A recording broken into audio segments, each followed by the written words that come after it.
हे भगवान, मैं क्या करूं? मेरे अंडों में से बच्चे निकलने वाले हैं। यूं खुले आसमान के नीचे नन्ही नन्ही जाने कैसे रहेंगी?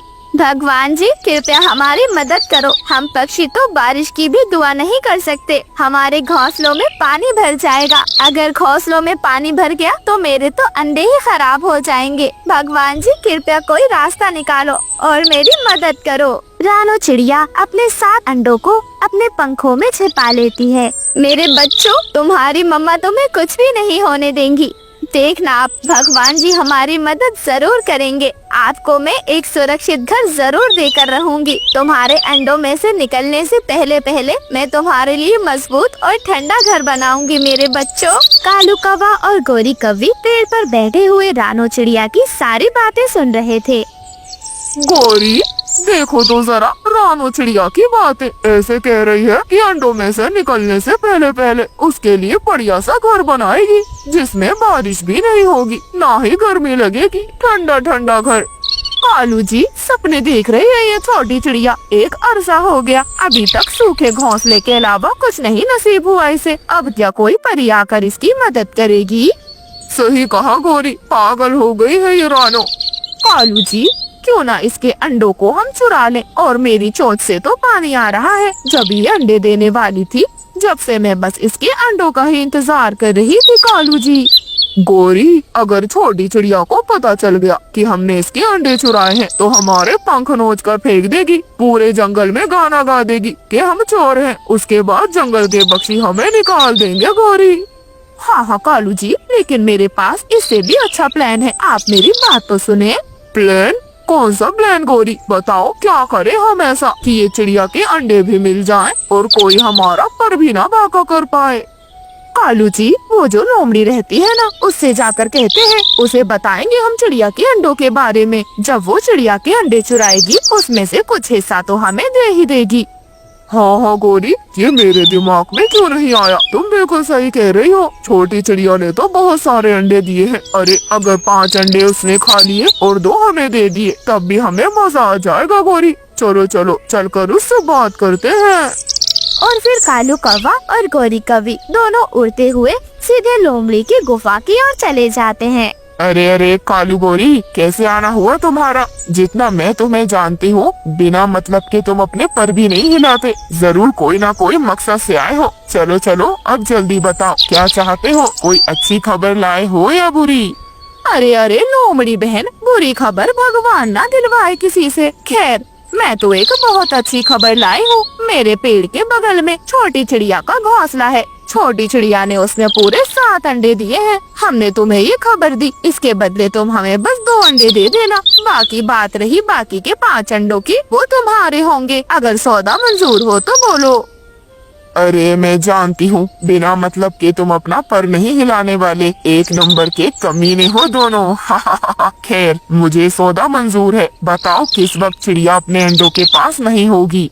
उसकी चिंता आप मत करो। जब चिड़िया अंडों के पास नहीं होगी मैं आपको बताने आ जाऊंगा। और फिर कालू कौवा और गोरी कौवी दोनों अपने घोंसले की ओर चले जाते हैं। रानो चिड़िया अपने बच्चों से बातें कर रही थी। मेरे बच्चों, मुझे आपके लिए भोजन लेने जाना है। जल्द ही आप इन अंडों से बाहर आ जाओगे। मम्मा को तुम्हारे लिए खूब सारा भोजन जमा करना है। उसके बाद मम्मा तुम्हारे लिए मिट्टी का बहुत अच्छा घर बनाएगी। अभी मम्मा को जाना होगा। तुम अपना ख्याल रखना मेरे बच्चों। इतना कहकर रानो चिड़िया भोजन की तलाश में निकल जाती है। गोरी देखो, रानो चिड़िया भोजन की तलाश में निकल गई है। मैं जा रहा हूँ, लोमड़ी को जाकर बता दूँ। उसके बाद आज तो हम अंडों की दावत उड़ाएंगे। रानो चिड़िया बेफिक्र होके भोजन की तलाश कर रही थी। वहीं दूसरी तरफ कालू कौवा, वो जाकर सीधे लोमड़ी को सारी बात बता देता है। लोमड़ी उसके साथ आ जाती है और अंडों पर हमला करने ही वाली होती है। तभी एक सुंदर सी परी वहाँ पर प्रकट हो जाती है। दुष्ट लोमड़ी, अगर तुमने इस मासूम चिड़िया की ममता को उजाड़ने की कोशिश की तो तुम्हारी पूंछ और तुम्हारी टांगे, तुम्हारे शरीर का एक एक बाल नोच कर फेंक दूंगी मैं। तुम्हें क्या लगा एक गरीब माँ की ममता को कोई नहीं देखता? भगवान ने मुझे खुद रानो चिड़िया की मदद के लिए भेजा है। अगर एक पैर भी आगे बढ़ाया तो तुम्हारे पैर काट दूंगी मैं। लोमड़ी इतना सुनकर वहाँ से 9-2-11 हो जाती है। कालू कौवा और गोरी कौवी परी के पास जाकर अच्छे बनने की कोशिश करते हैं। परी जी, अच्छा हुआ अब यहाँ आ गई, वरना बेचारी चिड़िया के अंडों का क्या होता, हम तो सोच भी नहीं सकते। आज चिड़िया के अंडों को इसने नुकसान पहुँचाया है, कल को हमारे अंडों को भी नुकसान पहुँचा सकती है, क्यों कालू जी? हाँ, आपका बहुत बहुत शुक्रिया। कालू गौरी, मैं तुम्हें बहुत अच्छे से जानती हूँ, मैं सब जानती हूँ, मैं एक परी हूँ, कोई साधारण पक्षी नहीं, मैं जानती हूँ ये सब तुम्हारा किया धरा है। अब तुम चुपचाप इस जंगल को छोड़कर दूर चले जाओ, वरना मैं तुम्हें अपनी जादुई शक्तियों से भस्म कर दूंगी।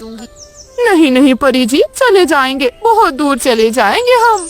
ऐसे ही कालू कौवा और गौरी कौवी हमेशा के लिए जंगल को छोड़कर चले जाते हैं।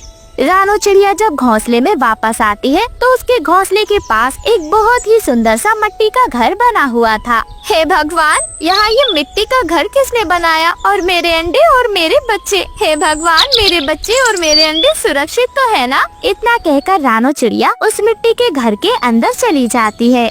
हे भगवान, तेरा लाख लाख शुक्र है, लेकिन ये इतना प्यारा मिट्टी का घर, ये कितना ठंडा है। मेरे बच्चे भी अंडों से बाहर आ गए हैं। तभी वहाँ पर जादुई परी प्रकट हो जाती है।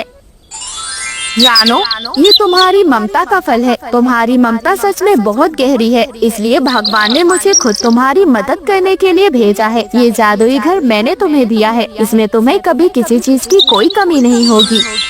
इतना कहकर वो परी वहाँ से चली जाती है। रानो चिड़िया उस परी को दिल से धन्यवाद करती है और अपने बच्चों को अपने पंखों में समेट लेती है। हे भगवान, आपका बहुत बहुत शुक्रिया। इस गर्मी के मौसम में मैं और मेरे बच्चे इस घर में बिल्कुल सुरक्षित हैं।